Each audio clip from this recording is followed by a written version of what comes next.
We're looking at the ABC of the gospel, and we've seen A, admit that you're a sinner, both to yourself and to God.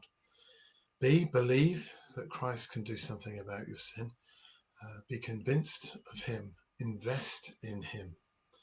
And C stands for confess. Confess him before other people. And this can be seen in three ways.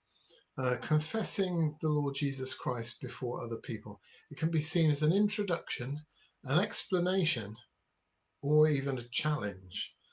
An introduction, an explanation, or a challenge. An introduction, first of all.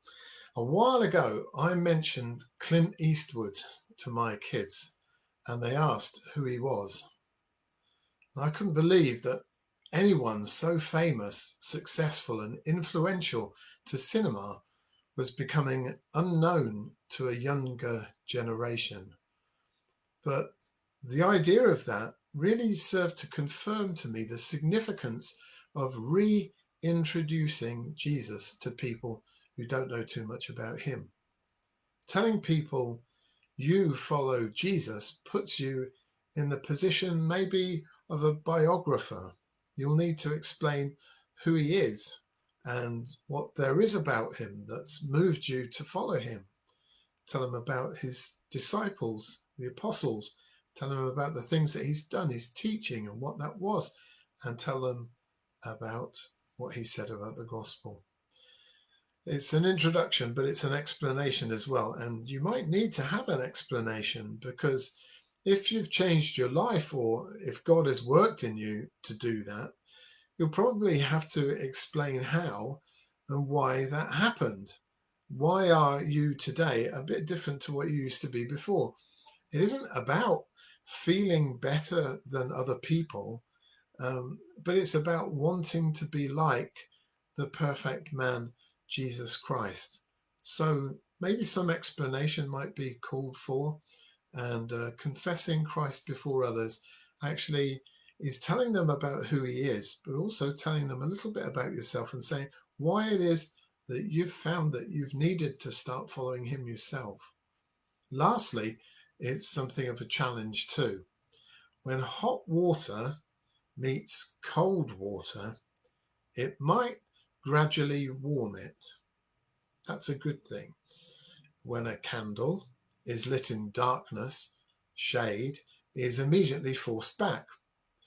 Now, when you tell people what Jesus tells us about needing a change in our hearts, it might strike people as water that gradually warms their souls.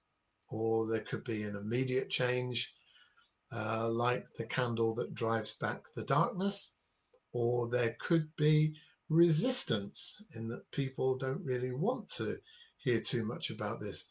Whatever the response, love for Jesus and love for your fellow man demands that you throw out that gospel lifeline. Remember the guy who's off the ship in the water, he's got nowhere to go except for the lifebelt that's been thrown to him. If he hasn't got one, he really has nowhere to go. So we've got to keep throwing out that lifeline to people that they should live. Starving people need to be fed. And in this world in which we're living in, I got a newspaper the other day. I just could not believe, looking through it, the different stories that there are of stuff that's going on in the world today. This is a dying world. This is a starving world. And they need to hear about the Lord Jesus. They need to have their sin dealt with. Share not just your belief, share the one in whom you've put your belief. Share Jesus and his salvation.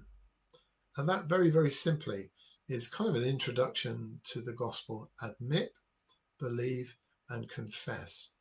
And you want to know more, watch some of the sermons and maybe see some other person's good sermons that teach you about the Lord Jesus Christ. God bless you.